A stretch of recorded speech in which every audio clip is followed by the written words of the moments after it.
Hola a todos, bienvenidos a la segunda parte del tema de fisiología cardíaca. ¿Preparados? ¡Claro que sí! Con ánimo, vamos allá. Recordemos que todo evento mecánico está precedido por un evento eléctrico. Eso es así como cuando usted va a encender la licuadora de su casa. Si no está conectada a la corriente, pues no se van a mover las aspas para licuar el líquido que usted desea preparar. Igual pasa en el corazón. El músculo no se va a contraer si no recibe el estímulo eléctrico. Y cuando hablamos de electricidad, estamos hablando de flujo de iones. Precisamente eso es lo que ya tocamos en la clase anterior con respecto a la sístole. Vimos desde el punto de vista eléctrico cómo era que ese calcio que vamos a utilizar para la sístole entraba. Ahora, ¿de qué manera él es capaz de producir esa contracción desde el punto de vista mecánico? Vamos a verlo más detalle en esta diapositiva. Ubiquémonos entonces en ese miocardiocito donde está señalado el sarcoplasma. Vamos a hacerle un zoom al sarcoplasma y vamos a darnos cuenta que allí se encuentra una estructura fina denominada miofibrilla y que esta miofibrilla está conformada por unidades funcionales denominadas sarcómeros. Los sarcómeros están constituidos por fibras delgadas y fibras gruesas. Es decir, el sarcómero es el espacio que hay entre línea Z y línea Z. Las fibras delgadas, que son las que están de color azul, están conformadas por una proteína denominada actina y las fibras gruesas, que son las que están en rojo, por la miosina. Vamos a hacerle un zoom a ese sarcómero. El sarcómero es una estructura constituida por bandas oscuras y bandas claras. Esa es la forma como se observan esas bandas con luz polarizada, pero en este caso es un dibujo esquemático y por lo tanto yo le voy a señalar son las bandas, cómo se llaman y de dónde a dónde van.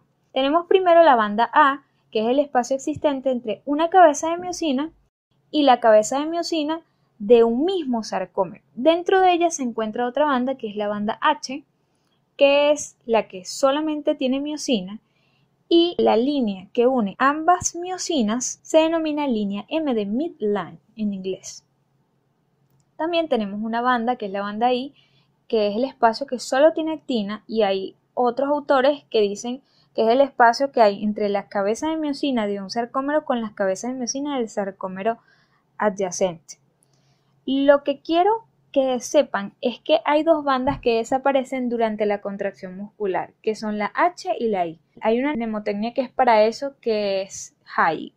La banda H y la I son las que desaparecen durante la contracción. La contracción no es más que el acercamiento de esa línea Z. Si le hacemos un zoom a esa línea Z, vemos que la actina y la miosina no están volando ni flotando en ese sarcómero. Ellas están unidas a esa línea Z gracias a otras proteínas como son, por ejemplo, la miosina está unida a la línea Z por la proteína titina, que en realidad ya está representado como una proteína en forma de resorte pequeña, pero ella realmente es bastante grande.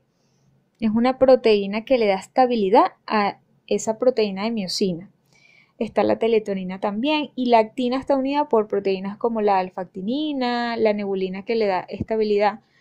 Pero lo que quiero que extraigan de acá es que si alguna de estas proteínas se altera, se modifica el sarcómero y por tanto eso va a repercutir en la contracción y la relajación de ese músculo. Vamos a acercar mucho más. Las proteínas que ven en azul claro y oscuro son la actina. La actina es una proteína que se encuentra como monómero, es una proteína globular que ella polimeriza y forma hélices, forma doble hélices y da una apariencia así como si fuera el ADN, ¿verdad? Ella tiene dibujado unas muescas, si detallan bien en la imagen, que representan el sitio en el cual esa actina se va a unir a la miosina, porque cuando ellas se unen es que se da la contracción. Pero esas muescas, esos sitios de unión, no pueden estar todo el tiempo descubiertos, porque entonces todo el tiempo la actina estuviera interaccionando con la miosina y hubiese una contracción permanente.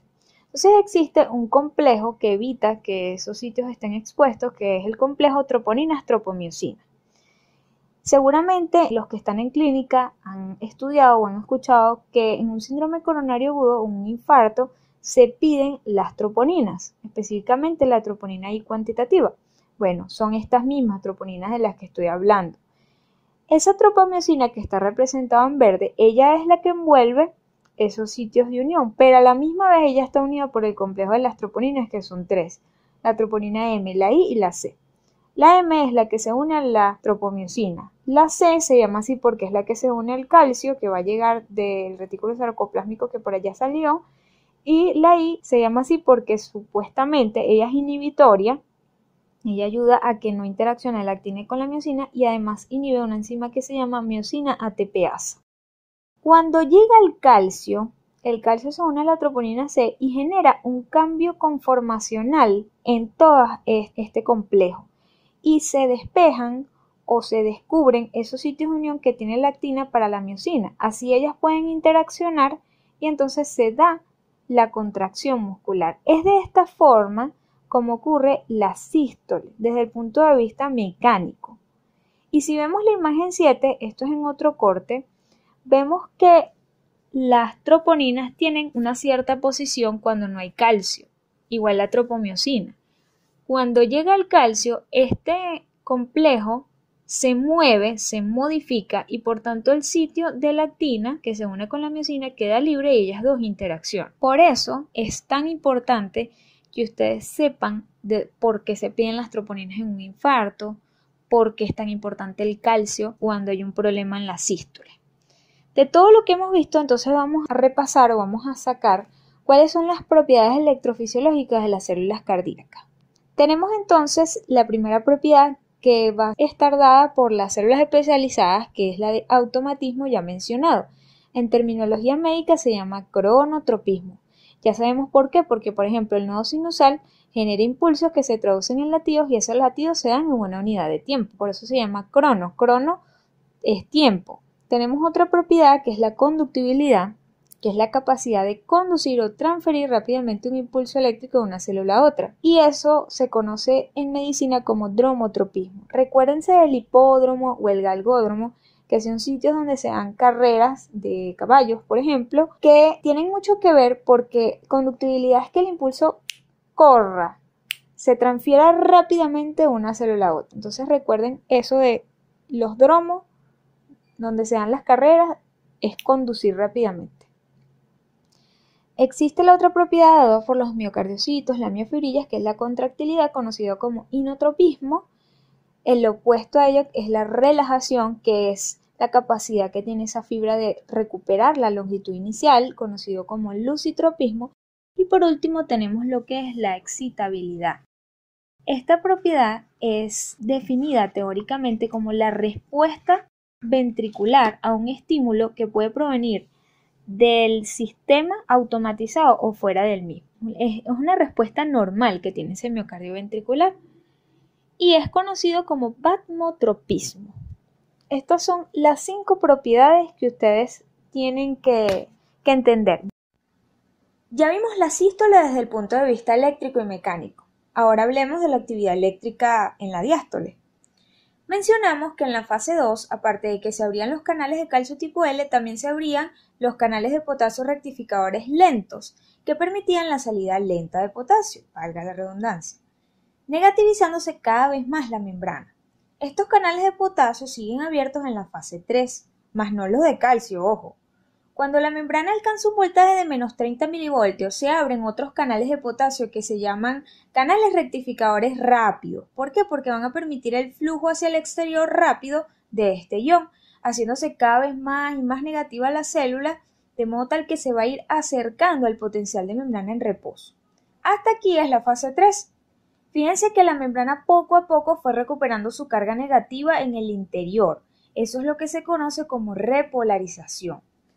Ajá, pero ¿y qué pasó con los canales de sodio? Al inicio de la fase 3, en la primera mitad de la fase 3, ellos siguen inactivos, pero ya a partir de la segunda mitad de esta fase, ellos adoptan la conformación de cerrado. Y esto es lo que le permite a la célula poder desencadenar un potencial de acción si un estímulo llega durante esta segunda mitad de la fase 3. Pero no así si el estímulo llegase en la fase 0, 1, 2 o en la primera mitad de la fase 3.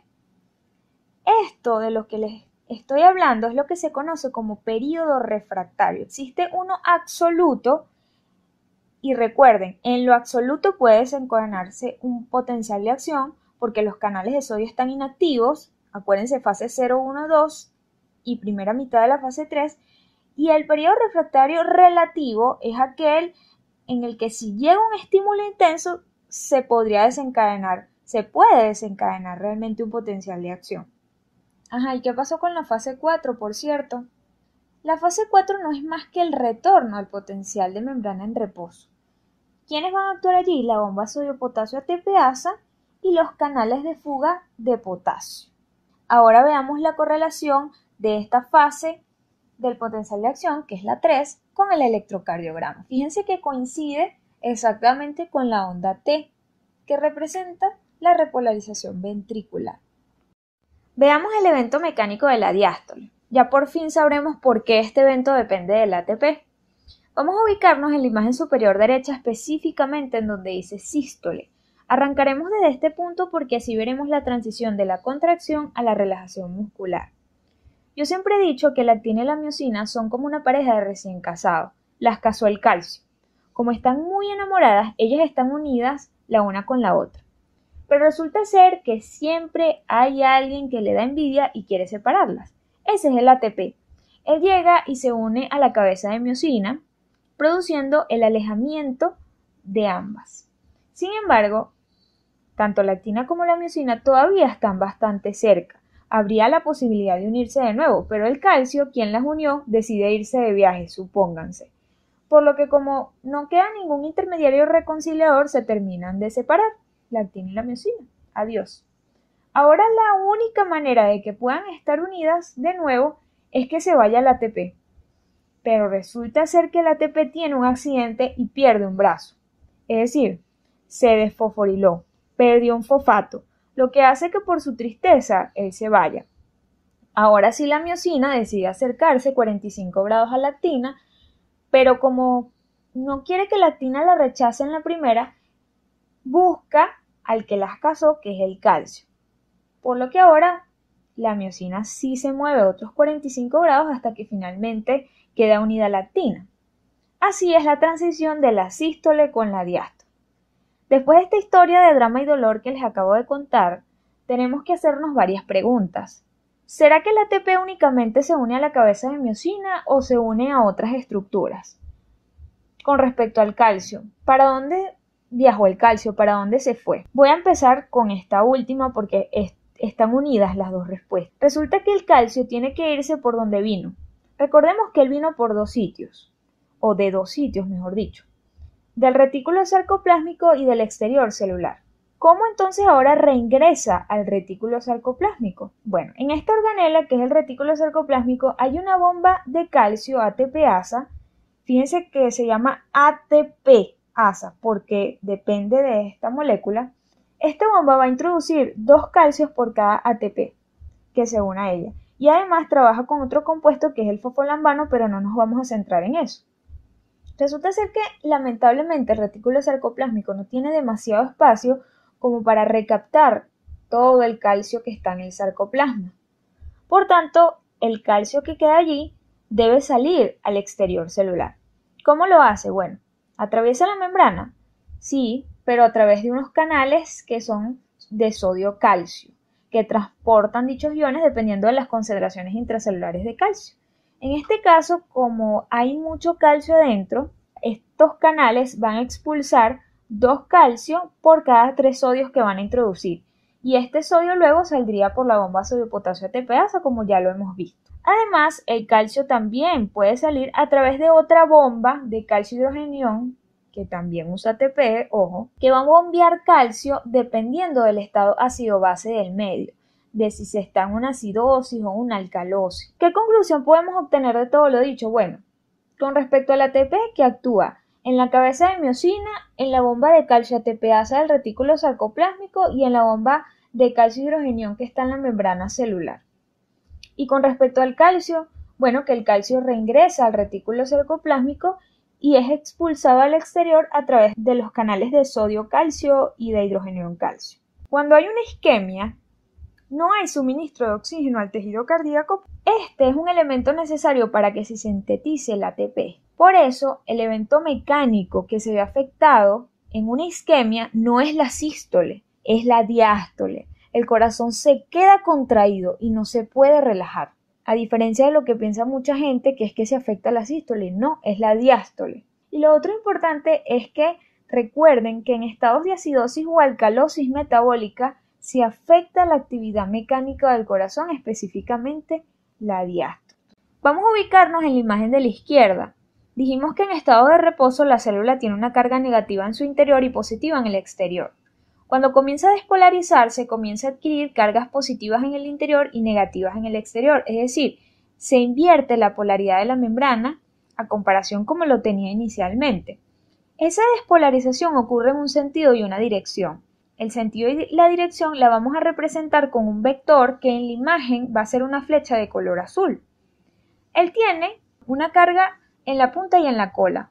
La punta es positiva y la cola es negativa. A medida que él va avanzando, va a ir cambiando las cargas del interior y el exterior, quedando la célula al final con puras cargas positivas en el interior y negativas en el exterior. En ese momento decimos que la célula está totalmente despolarizada. Fíjense que el vector de despolarización, él va siempre hacia adelante.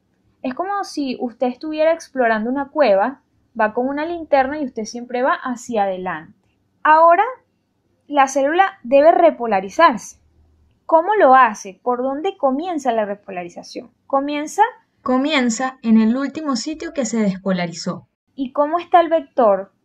¿Y cómo va ese vector de repolarización? Asócienlo con que es un vector cangrejo.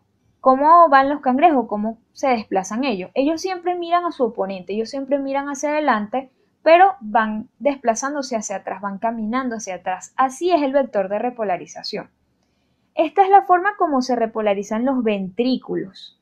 De todas formas, lo vamos a ver con más detalle más adelante. Fíjense que la repolarización consiste en que ahora el interior de la célula se va a cargar de manera negativa y el exterior positivo. Es decir, va a retomar las cargas que tenía en reposo. Vamos a ubicarnos en la imagen ahora de la derecha, donde tenemos dos esquemas que representan el corazón con las 4 cámaras. De verde se encuentra dibujado el sistema de conducción, que ya lo explicó Herdianis, y vemos una flecha roja en su interior, que es el vector, que ya mencionamos, que tiene una carga positiva en la punta y negativa en la cola. A ese vector lo está viendo un ojo morado. Ese ojo morado vamos a ser nosotros. O bueno, pueden suponer que es un electrodo. Cada vez que la punta de ese vector se acerca a nosotros o al electrodo, entonces en el electrodo se inscribirá una deflexión positiva. Es decir, una onda que va a estar por encima de una línea recta que se llama línea isoeléctrica. Ahora, si ese vector se aleja de nosotros o nos muestra la cola, entonces en el electro se va a inscribir una onda negativa. Es decir, una onda que se va a encontrar por debajo de esa línea recta o línea isoeléctrica.